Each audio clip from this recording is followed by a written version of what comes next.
Okay, we are live. So we are about to start. All right, I want to tell you a little bit of a story. The story goes, it's a really fundamental story about the famous sage Rabbi Akiva. One of the most famous stories, and it's very relevant for our times, and I'll tell you why. This past Friday, we commemorated the 10th of Tevet. 10th of Tevet is the day that the destruction of the temple started. Why? Because the day that we commemorate the day that the Romans surrounded surrounded Jerusalem, and from then on the Jews could not leave Jerusalem. It's practically the day that we commemorate the beginning of the destruction of the temple, and that's why we fasted on Friday, which is the only fast that could ever fast on a Friday, because it's the beginning of the destruction. It's considered to be a very severe fast, in the sense that we would even fast on Friday. Now, bearing that in mind, I want to tell you the story of Rabbi Akiva that happens after the destruction. 2 years after the destruction of the temple, the temple has been destroyed. Grass is overgrown. It's unkept. And Rabbi Akiva decides to go with several of his other colleagues, other great rabbis, to visit the holy site of Temple Mount to see the ruins. And when he arrives, they see a terrible sight. The place where the Holy of Holies, the great place where the high priest would go on Yom Kippur, on Yom Kippur once a year, there was only one person that was allowed to go in the Holy of Holies. Till this day, as a Jewish person, we are not allowed to walk over there, even after the destruction of the temple. And the only Jew that was allowed to walk over there was the high priest. And when could the high priest walk there? On Yom Kippur, the holiest day of the year. So who could walk there? The holiest Jew, or at least the holiest position. And when? On the holiest day. And where would he go to? To the holiest place, the Holy of Holies. These very special rabbis arrive at the Temple Mount, and they go and they see from a distance, they see the place where the Holy of Holies is, and where they remembered the Holy of Holies. And they see that the place where the Holy of Holies stood, where till this day they cannot walk, what they see coming out, they see foxes walking out over there. And they start to cry. The rabbis that are with Rabbi Akiva start to cry. As Rabbi Akiva hears them crying,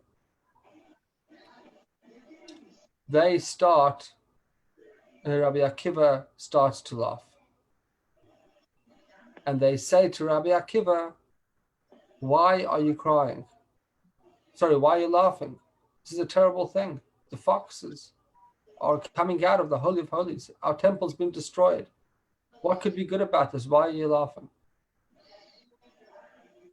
So he says as follows. He says, if I see that a fox is coming out, I know that a certain prophecy has been fulfilled. What's the prophecy? There's a prophecy in, I think it's the book of Isaiah, if I'm not mistaken, that says that the temple would be sowed over, and foxes will be coming out of the temple. It will be plowed over. So he says, Rabbi Akiva says, that was a prophecy on the negative side. There's also a prophecy that says that something positive is going to happen, that one day we will return and this place will be rebuilt. So therefore he says, why am I laughing? Because if the one prophecy was fulfilled, then I know certainly the second prophecy will also be fulfilled. So you're looking at the fact that there's foxes walking over here on Temple Mount as being something very sad. In theory, it is. But the truth is, there's a deeper message over here. The deeper message is that the prophecy is being fulfilled. And if one prophecy is being fulfilled, and that is a sign that that prophecy was fulfilled, I know that the other prophecy that tells us that this place will be rebuilt. And therefore, I have hope that this place will be rebuilt. And that's an interesting, very interesting idea. Because when you look at the 10th of Teves, the Asar B'Teves, the fast that we commemorated on this past Friday, the Lubavitcher Rebbe had a very unique outlook at it. He didn't look at it as necessarily the saddest day. He said, it's the beginning of the destruction, but really it's the beginning of the redemption. Because we're told that in order that there's going to be 3 temples, but in order to get to the 3rd temple, you had to have a 2nd temple, and 2nd temple had to be destroyed. So the very fact that now we see that the 2nd temple is being destroyed is a proof that what? That the 3rd temple is going to be rebuilt in its place. So this commemoration that we had of the 10th of Teves, the destruction, the starting of the destruction, the Rebbe said that in truth it's a sad day, but in its very core and its very essence, it's a happy day. Why is it a happy day? Because it's telling us that this is the start of the redemption, the rebuilding of the temple.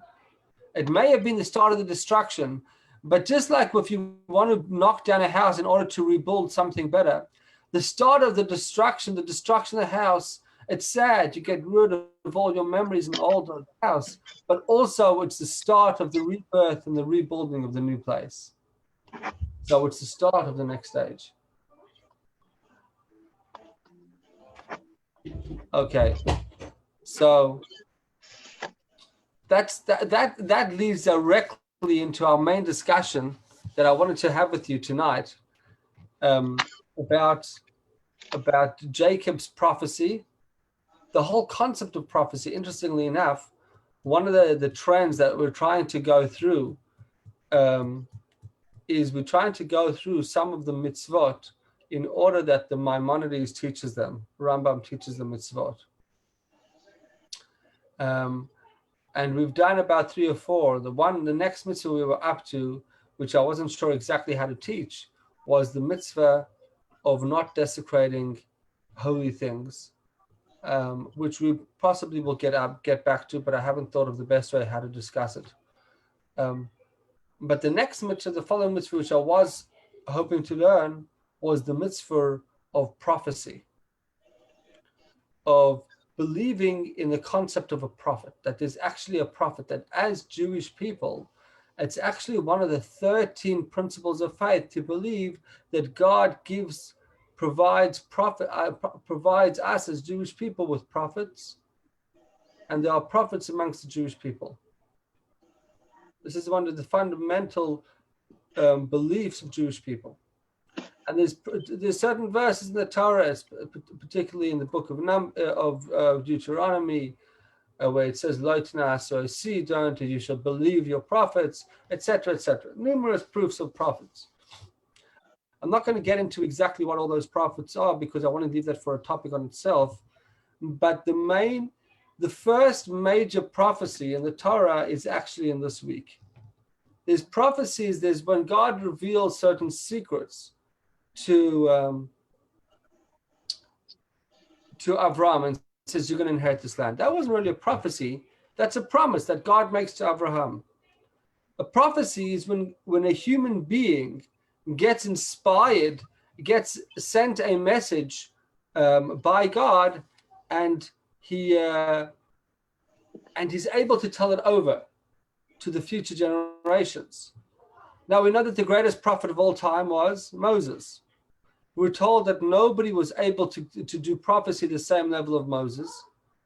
Even our forefathers, Avraham, Isaac, and Yaakov, when Moshe complained and he wants to see the face of God, what does Moshe get? What's the response? The response is, you want so much, even our forefathers aren't getting the revelations that you're getting. So So we know that Moshe has a very special level of prophecy, even greater than Avram, Yitzchak, and Yaakov. But the type of prophecy that Moshe gets is where he's able to talk to God face to face. Now, obviously, God doesn't have a face, but that's the way it's described. What does it mean? It's described as instead of coming through Zoom, it's as though he's sitting in a live shir. He's actually talking to God. Obviously, God is not a person, but in other words, there's less things in the way. Every other prophet throughout history has gotten prophecies in an indirect fashion. If you look at the words, when any other prophet speaks, they don't talk directly. They say, Koyamar Hashem, so too, like this God says, etc. Moses was the only one that said things in a direct fashion. This is what God said. And that's why Moshe is going to be the one that gives us the Torah. There's no questions. What's the holiest book in all Judaism that we never argue with anything ever written there is the Torah. Why? Because that is as clear as it gets. Whatever Moshe, of course, nothing the Torah is as clear. We need the oral Torah. But anything that we have from Moshe is 100% clear. Because God never said it in any type of way that it could be slightly rewritten or differently interpreted. God gave Moshe the words and gave Moshe the interpretation. That's the oral Torah. But when it comes to prophecy, in this week's portion, we're going to see that Yaakov, Jacob, was given the greatest prophecy of all time. What's the greatest secret ever to be revealed, or that anybody would want to know? If you had one question that you really wanted to know, that would affect all of mankind, all of humanity, one secret, what secret be? What would that one thing be that you would think is the greatest secret of all time? When the Mashiach is come. Then there will be peace on earth. When the Mashiach will come? I couldn't agree more. So Jacob is the first person that's really saying a prophet that I'm aware of in the Torah. The first major prophecy. Of course, Joseph interprets dreams, and Yaakov has dreams, etc., where God sends messages. But where somebody stands up and says, I want to tell you a prophecy from God, the first person that we understand to do that was Yaakov. In this week's portion, he gathers in his sons and he says, I want to tell you a prophecy. Could you imagine? I want to tell you a prophecy. What prophecy I want to tell you? I want to tell you this prophecy is not like any other prophecy. You've never heard of prophecy before. God has given me a message. What's the message? I'm telling you what's going to be at the end of days. What's the whole purpose of creation? And when is it going to finally be complete? When is Mashiach going to come? Could you imagine the power of that moment? So Jacob's about to tell this incredible prophecy to the Jewish people. What happens? Why don't we have the answer? When is the Mashiach coming? So let's look inside and see the words that we're going to be discussing today.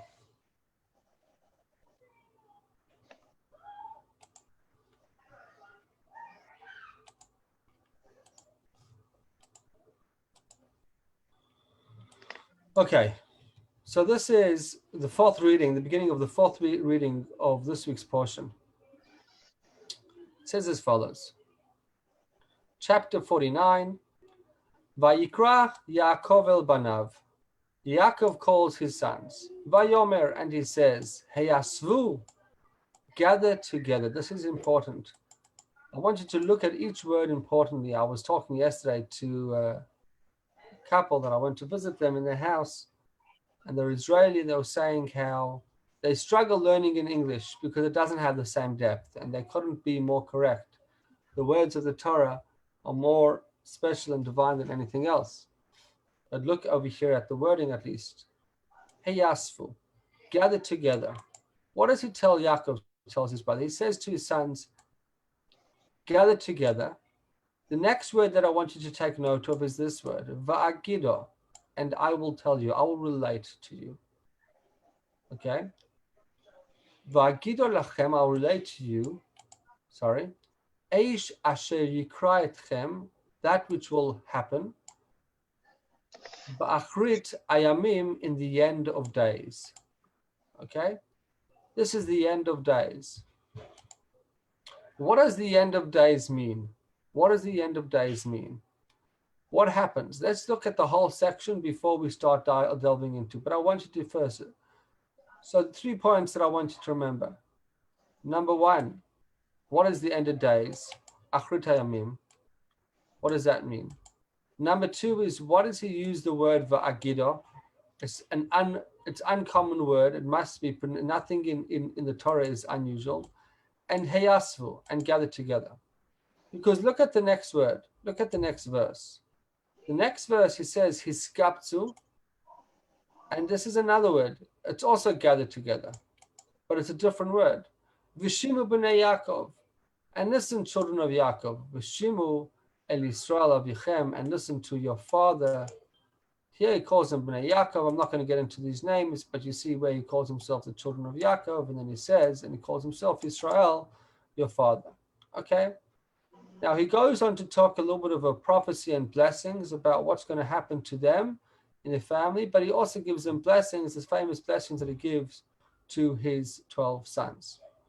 But what we want to focus on today is on these two first verses.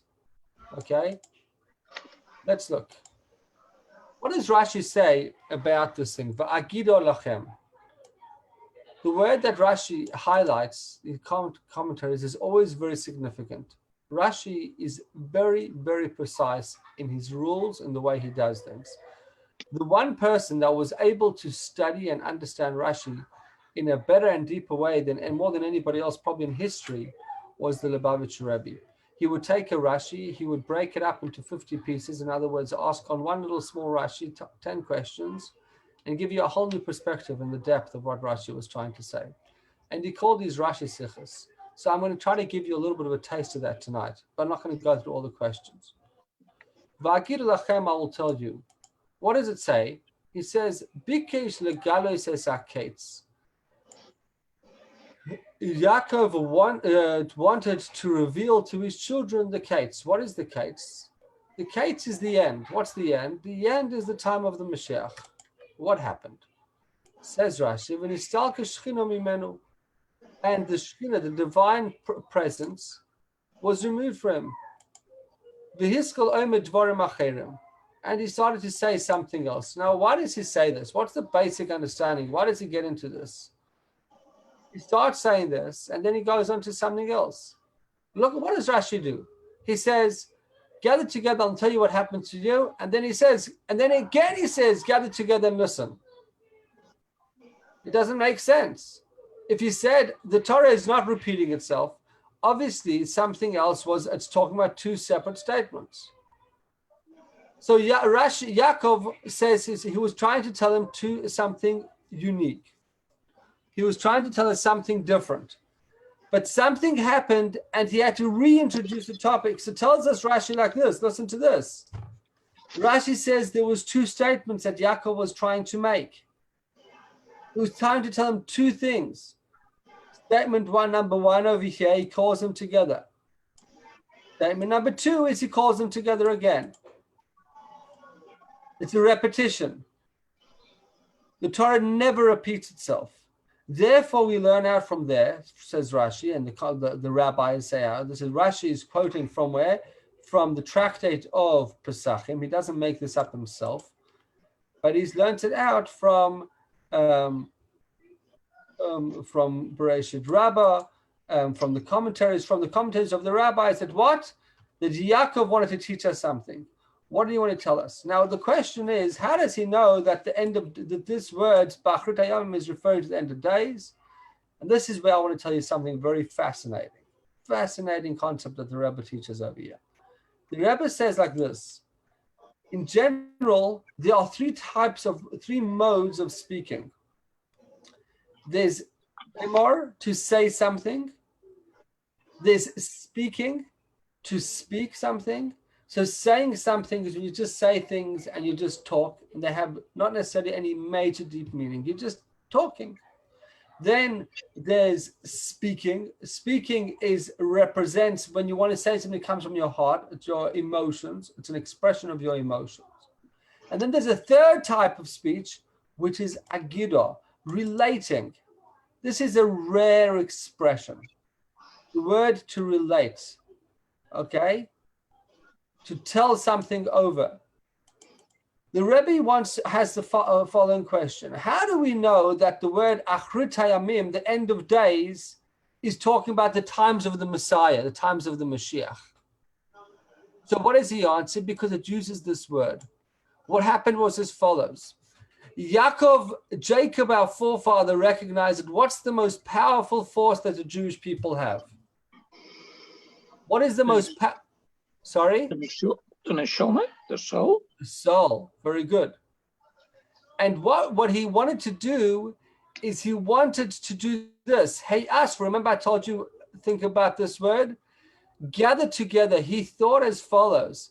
If we were to gather all my 12 sons together in a united fashion, Jewish unity is the most powerful force that we can have.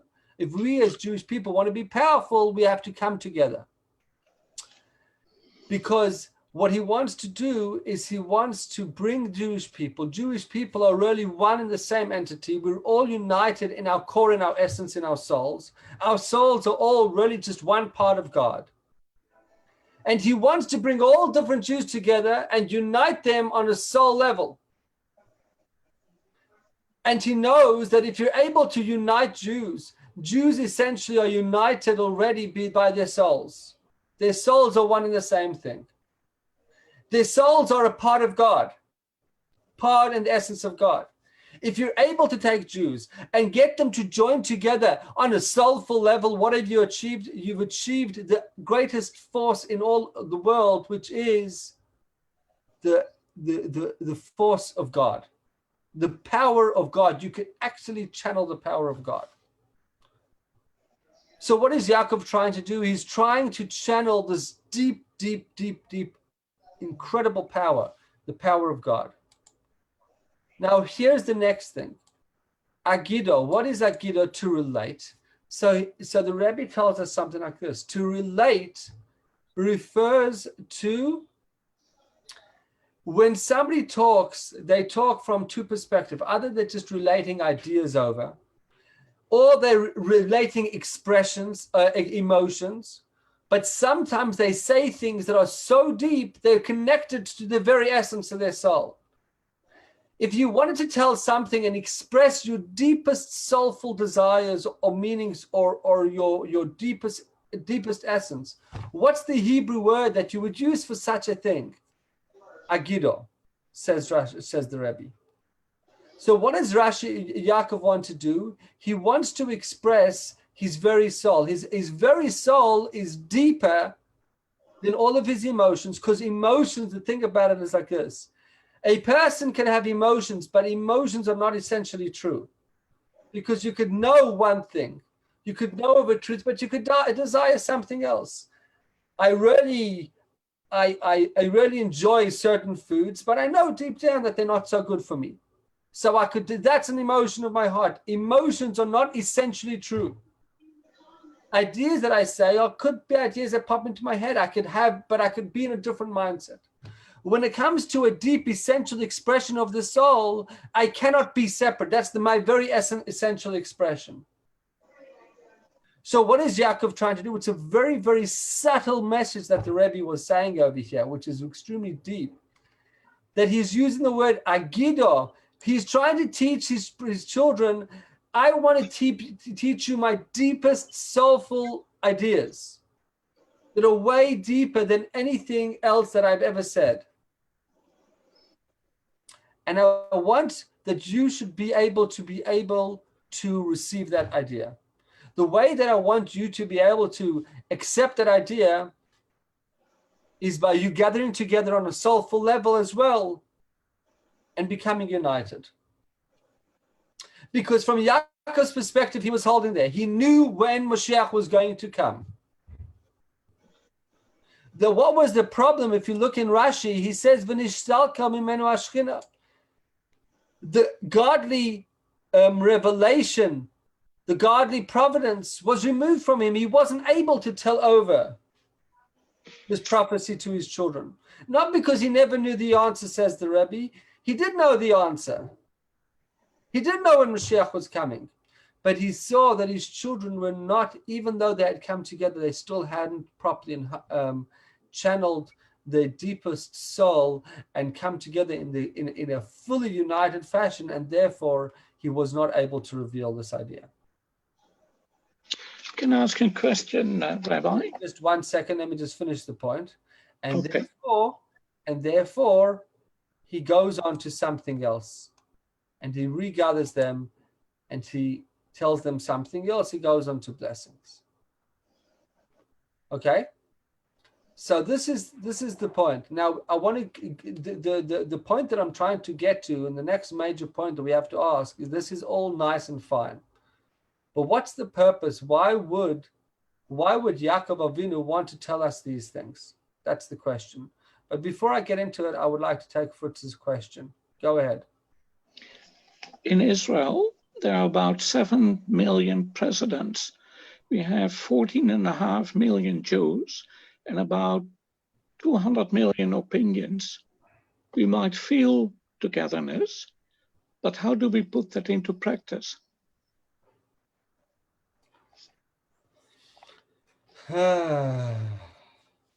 Next question. You're asking one of the hardest questions. Sometimes things aren't as hard as we think. In other words, they are as hard as I think, but they're not really. And I think that you're asking a very important question. I think to elaborate on your question, and that is that if I explained that the greatest force that we could tap into is Jewish unity, right? I worked last just during Hanukkah, together with some other friends on a project called Hanukkah.global. I may have sent you a message about it. I tried to send out a message. And what I was trying to achieve with that program was 18 minutes of world Jewry coming together for something powerful, for something momentous. And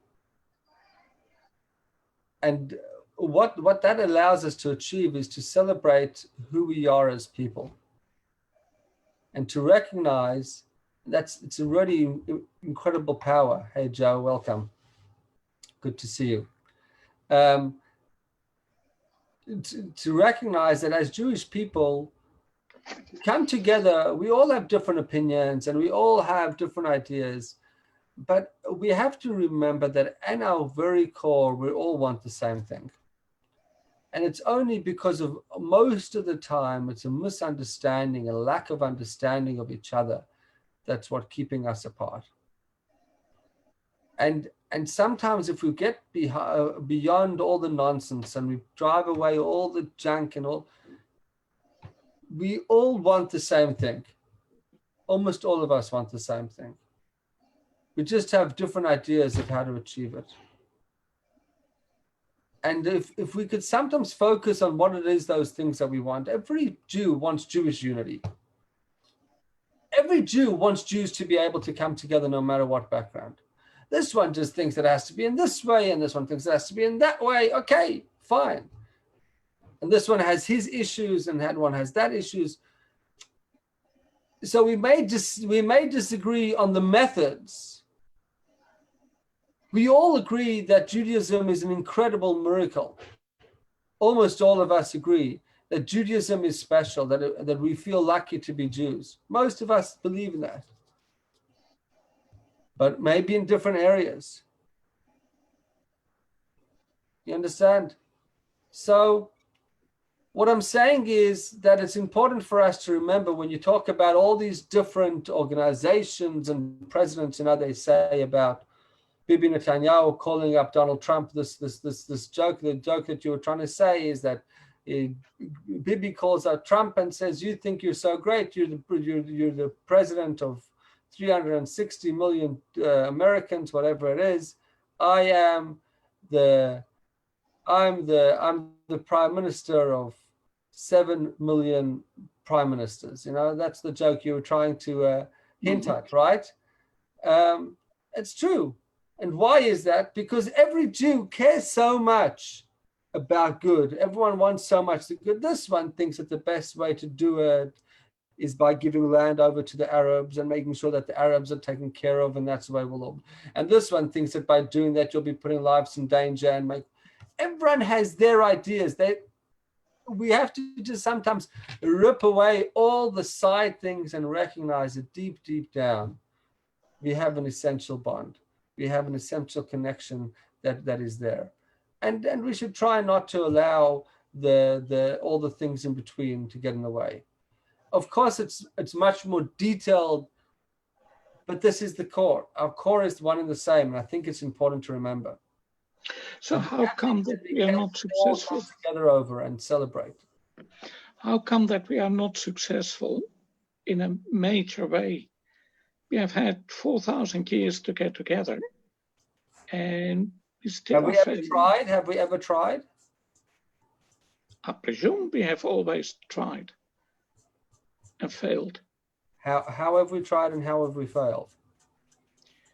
Our leaders have taught us to unite and to like each other and follow the Torah in unity. And in practice, we failed. Why do you say we failed? That's what I'm asking. Well, how do you say that? Why have we failed? Well, if you listen to the liberals and to the orthodoxy, Haredi, left, right in Israel. Hold on a second, Fritz. I'm going to interrupt you for a second. Is different opinion mean that we're not united?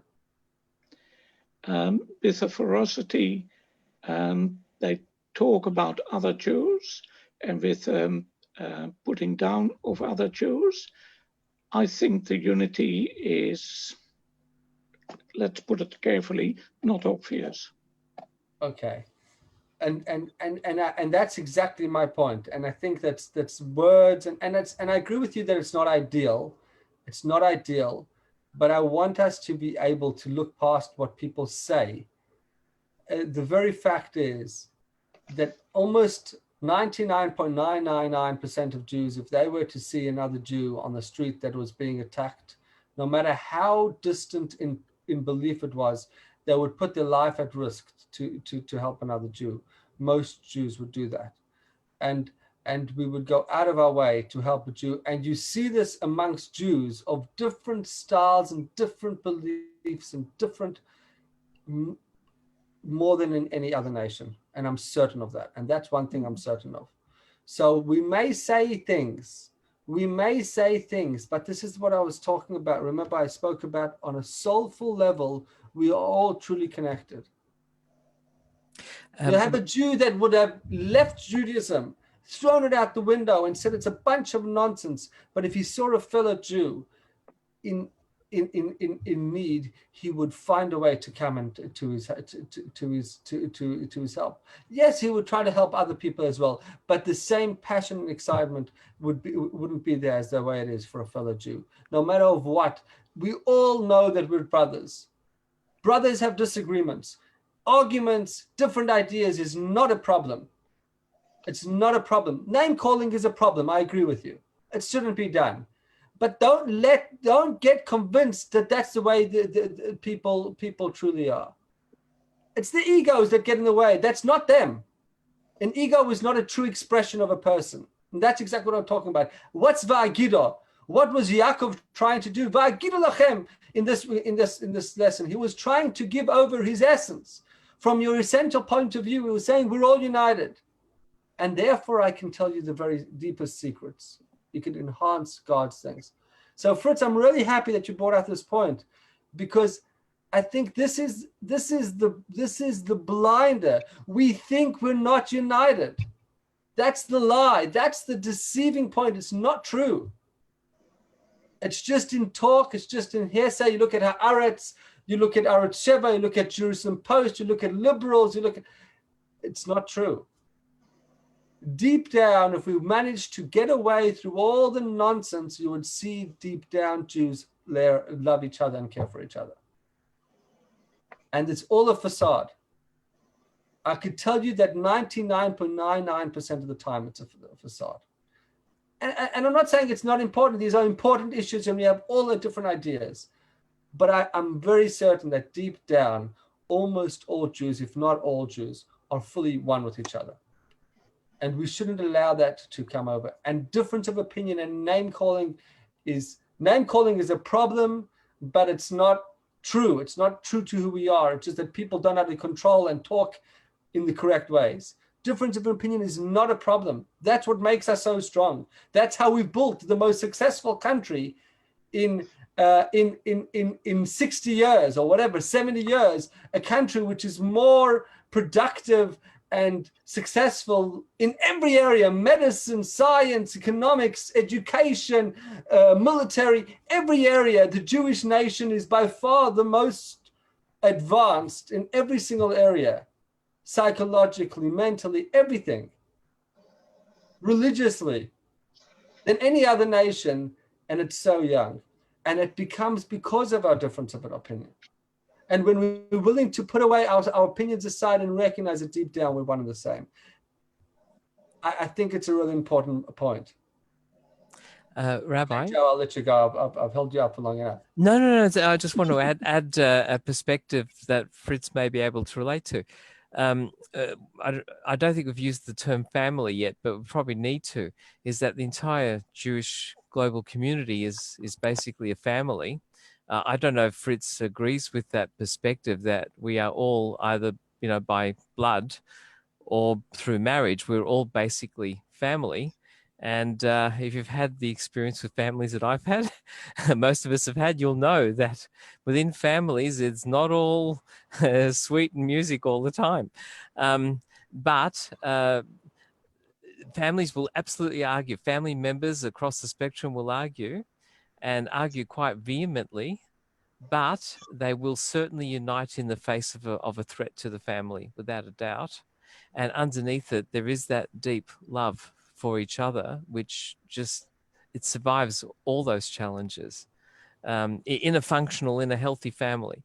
And that doesn't hold true in the Gentile world, but it does hold true, in my experience, in the Jewish world.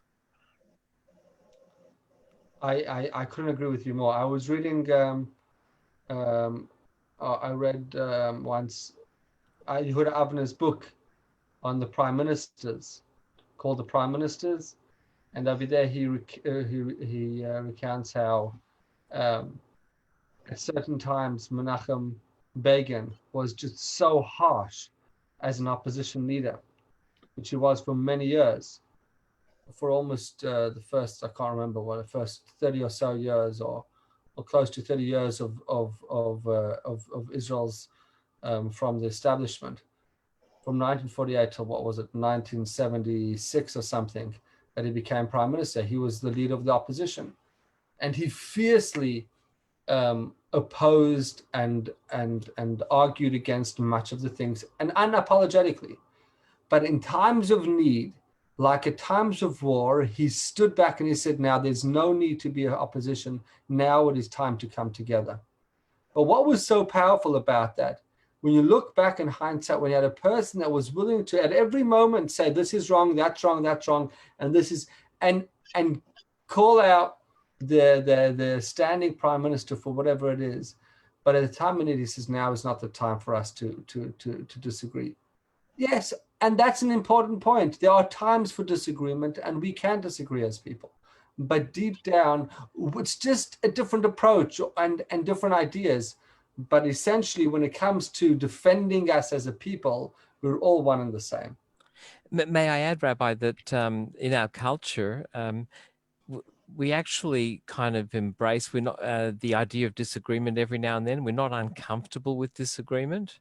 We don't see it as necessarily a really, really negative, long-term bad sign of the future of Judaism. That disagreement is embraced and is healthy. But I say, in times of a common threat, what was that old joke about the Jews shipwrecked on a desert island? I don't know if I've told it to everyone, about the three Jews go fishing, and they're not very good fishermen or boat operators, so they end up shipwrecked on a desert island. And a few years later, a cruise ship is coming past and sees their distress signal, and the captain comes ashore, and they take him on a tour. He's curious to see how these three Jews have managed to live on this desert island for so many years.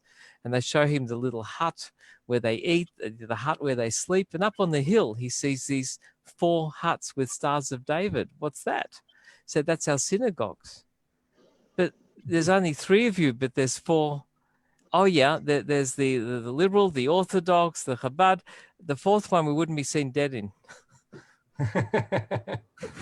100%. 100%. Beautiful.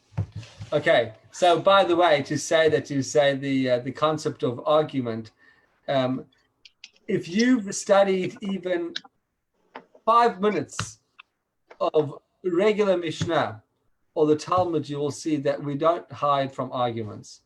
Actually, we encourage arguments. As the Jewish people, we're the one nation more than any other nation, any other religion. I think you would struggle to find in their religious text where they write down and they elaborate and they go into all the arguments. Our core texts, the Mishnah and the Talmud, is all about arguments. And you bring all the differences of opinion. It's not all about arguments. It's all those arguments, and we celebrate those arguments because that's how we achieve truth. So we definitely do not run away from disagreement, because there's no way of reaching truth if you just have, yes, sir, yes, sir, yes, sir, I agree with you, I agree with you.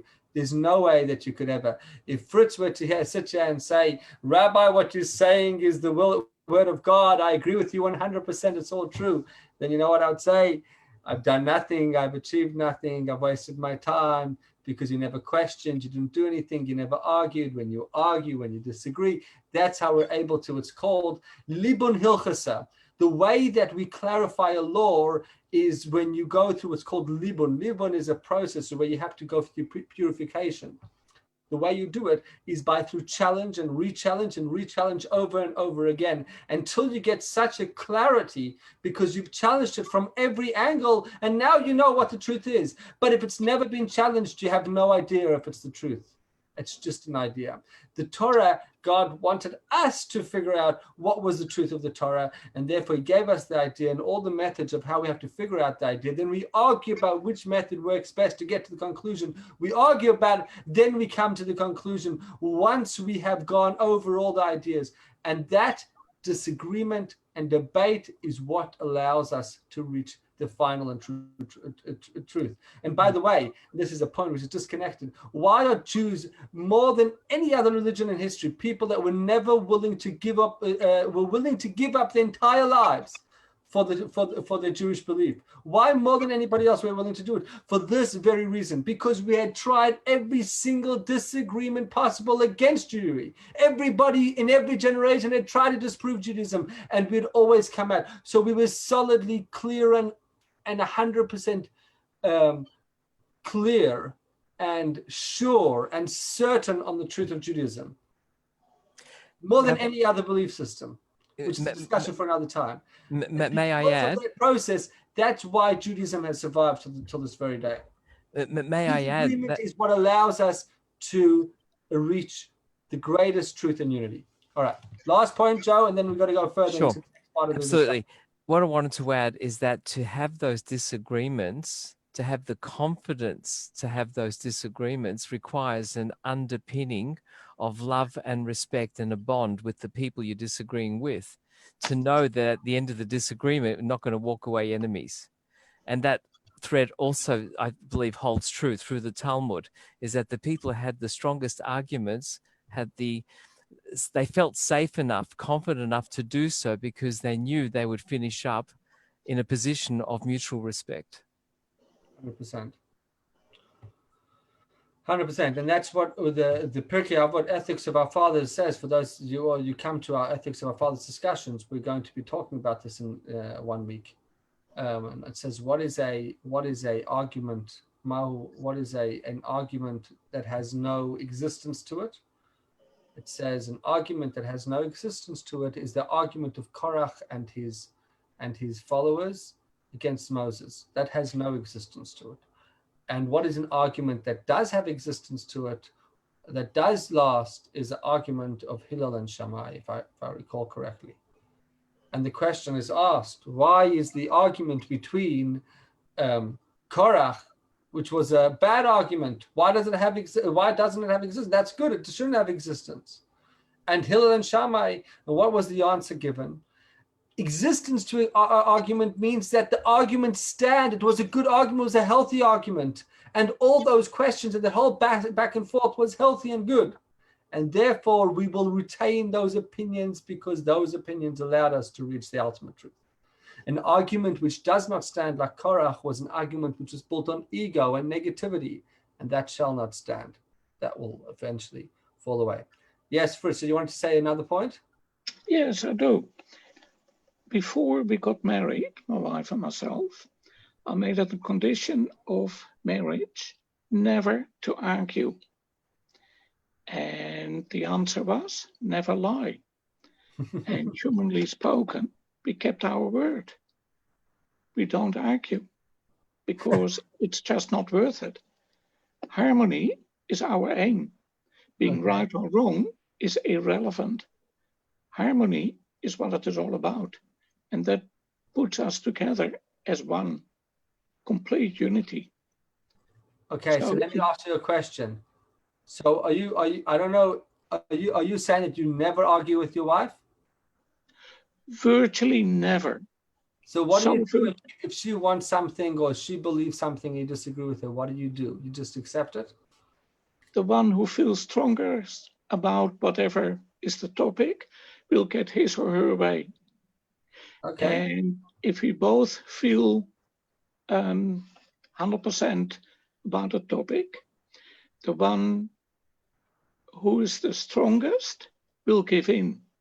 Because if you can control your own urge to have it your way, you're a winner.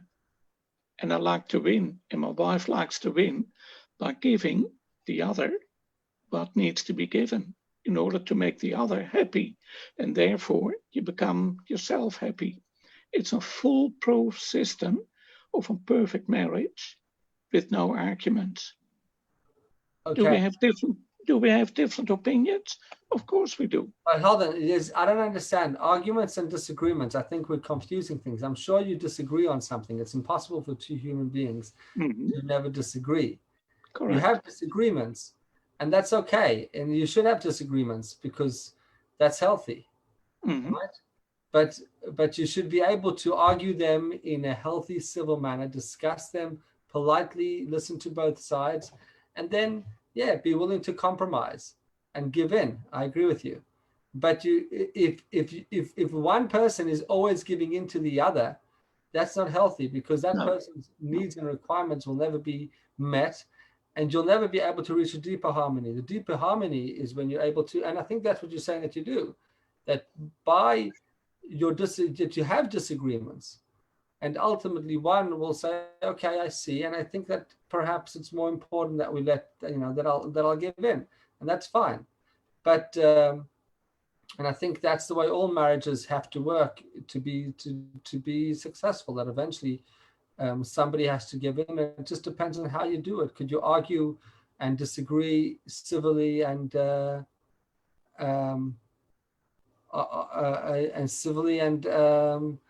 kindly and without getting too emotional and start pointing fingers, and that's okay. Right, I see what Joe is pointing. Rule number 1: the wife is always right. Okay, and if that's not true, refer to rule number 1. If in doubt, see rule 1. Yeah, okay, good. All right, don't forget. I don't know if that's real. That's a joke, right? That's not real harmony, right? A real harmony is that you're able to understand and listen to each other and disagree, and then once you understand each other, usually, very often, the one will be able to actually convince the other. And that's what happens, right? Because you've listened to each other and you've had a healthy discussion about it, you will come to have the one will be convinced and say, you know what, you're right. It happens to me so often. My wife and I are discussing things and we disagree, and we disagree about each other often, but very often one of us will give in. And probably I will say more often, you know what, you're right. Or sometimes I won't give in. And then afterwards, I'll have to admit that, you know what, I should have given in because, you know what, you were right. And that's happened many times. And it's happened sometimes the other way as well. But that's the way God wanted us, that to be two opposite people, two different perspectives, two different genders even, where our whole way and method of thinking is so different. And with that, to be able to come together and to create true harmony. So it was a discussion that we were supposed to talk about, and this has turned into the whole concept of the power of Jewish unity, which was a secondary topic of tonight, but it's become the focus. So let's talk about. Want to refer back to our main discussion. Let's go over here. The Torah tells us this very strange thing. What's this thing?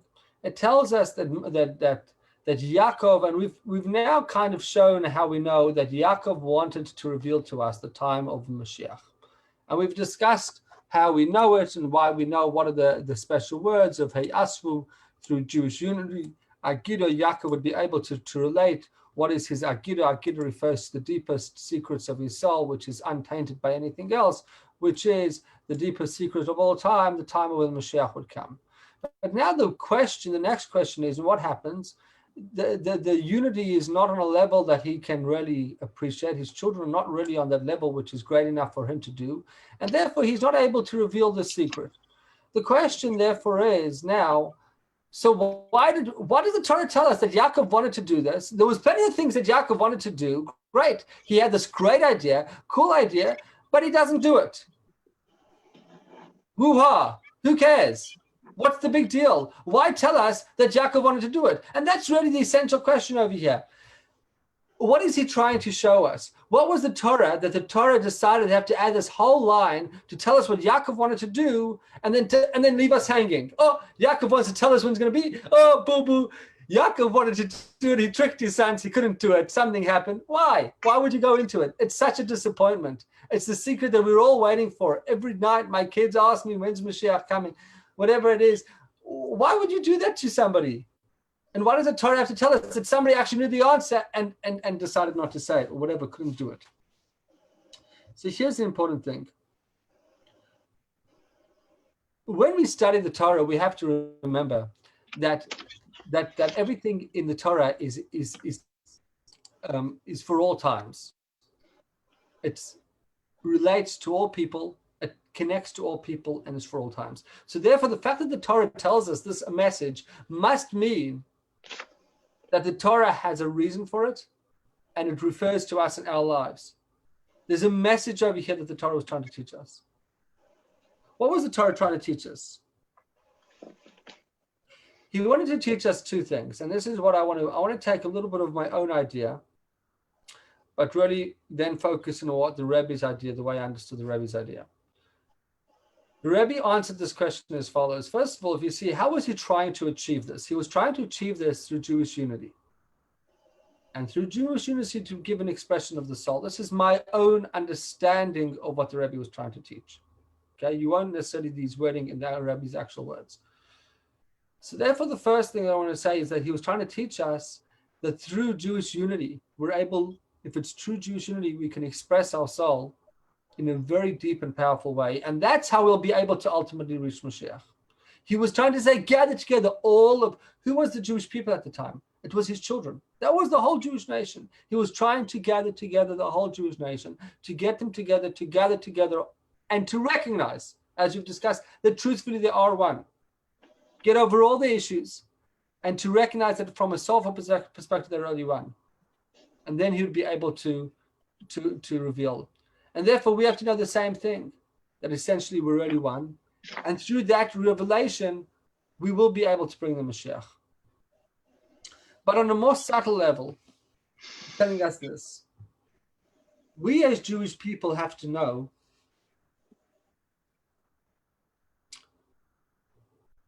that yes, there was generations that came before us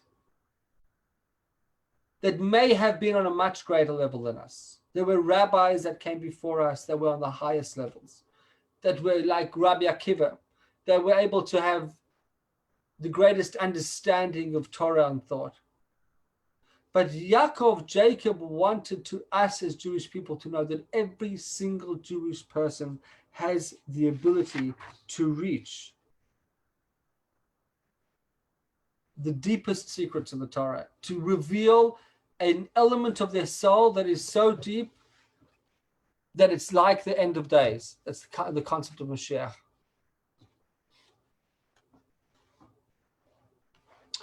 In other words, like this, we as Jewish people, we live through dark times.